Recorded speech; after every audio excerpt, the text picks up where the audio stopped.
Hello everyone. From today we are going to start with comprehension solving sessions, particularly for UPSC CSAT examination. So every day at least one or two questions will be taking up from PYQs only and then solving on daily basis because I believe in consistency. So accordingly today I have taken up with the 2023 paper and we'll start at least one question for today and then we'll understand the procedure that we will follow in our sessions. So I'll just say the steps. First step in our comprehension solving session is reading the question and understanding. First step. Second thing, reading the option and marking the key wordings. Third step, getting back to the paragraph or passage and then trying to eliminate the options, particularly a wrong option, figuring out the right option. So this is the approach we are going to follow. Okay, let us start with a question. Question number 1. It is talking about the question like this.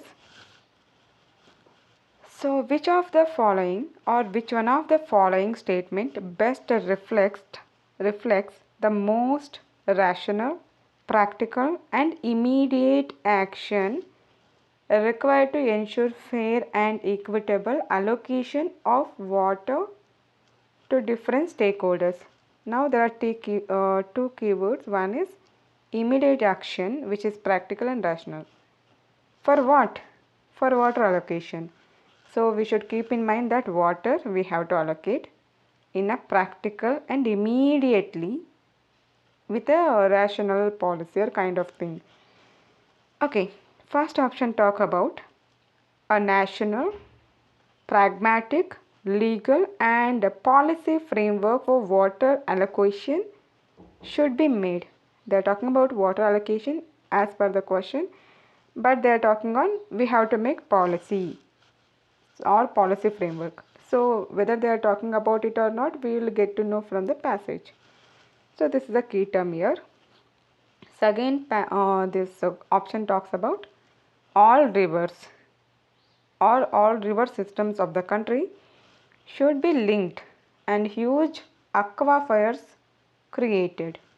So they are saying immediately what we should do, we should create all river systems which are linked now. That is kind of impossible, right? Immediately if you want to do it. And then they're also saying like huge aquifers has to be created. So we have to check from the passage. However, like immediate action, it is kind of doubtful. So third option talks like this.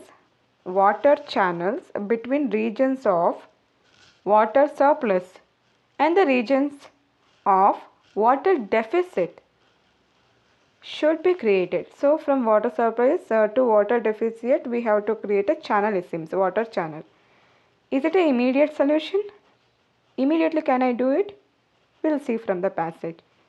Okay, fourth option, to mitigate water crisis, water demand of a sectors such as agriculture and industry should be reduced. So now they are saying totally you reduce the demand of this agriculture and industry's water requirement.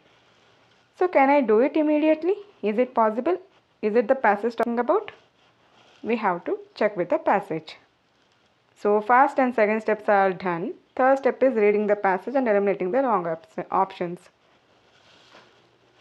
Okay, so we'll get into passage. Okay, we often hear about conflicts among different states in India over river waters. Of course, we know that. Then, of the 20 major river systems, 14 are already water stressed. They are saying out of 20, 14 are already water stressed. Okay, so that means what? 75% of population lives in water stressed regions, a third of whom live in water scarce areas. So they are talking to this point only again.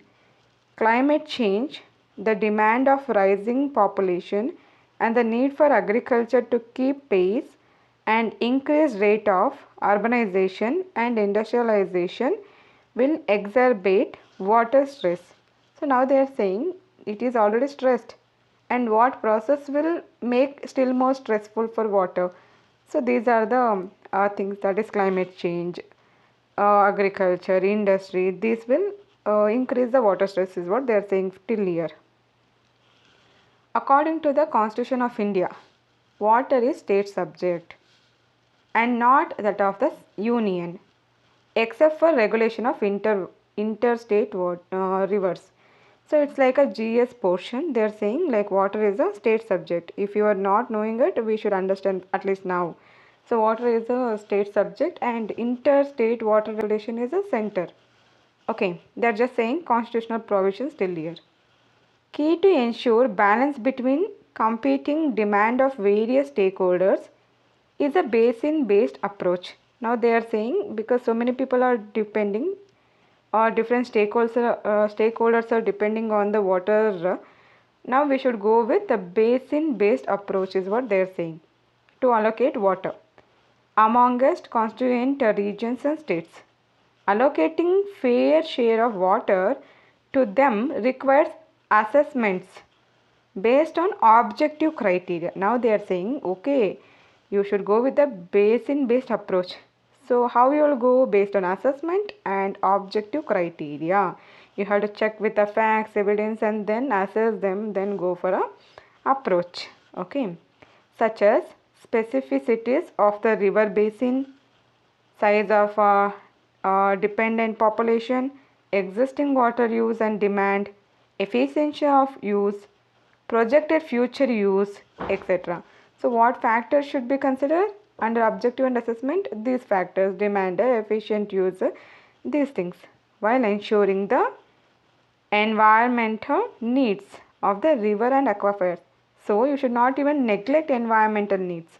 That's what they're saying. Entire passage spoke on we are water stressed, and some process will increase water stress still more, and for that we should go with a basin based approach. So based on some objectivity they are talking. So now we'll recheck. Option 1 says policy making for a water allocation. It's kind of that only, but still we check. We want to eliminate other options also. All river systems of the country should be linked and huge aquifers created. Did they talk about it? If they would have told this option, if I want to say this option is correct, then I would have spoke in the passage saying like there is already, we started with a interconnection of this river systems and every state should agree for it, so that we'll connect all rivers, kind of passage I would have given, but the passage is different from this, so this is wrong. So then water channels between regions of a water surplus and regions of a water deficit should be created. Was this the sole reason we were talking about in the passage? Of course not. If that was the case, the passage would be little different, right? I would have spoke there are certain regions which are water surplus. There are certain regions which are water deficit. These kind of words I would have used, and I would have told like, so we have to create a channel so that we'll be balancing needs. That kind of passage they should have written. They didn't write that. So this is not the answer. So option D.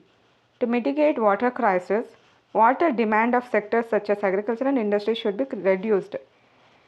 They are saying here we should reduce it, but in the passage they were saying these are some of the reasons which will increase. They didn't say what should be done to reduce, or should we reduce water use from certain sectors and all. They didn't speak about it in the passage, so this is also wrong. So even if it is not directly mentioned the policy framework word, but they were talking about objectivity, assessment and all, which is talking about policy or policy framework. So option A will be the right answer for this passage. So that's all for today. Have a good day.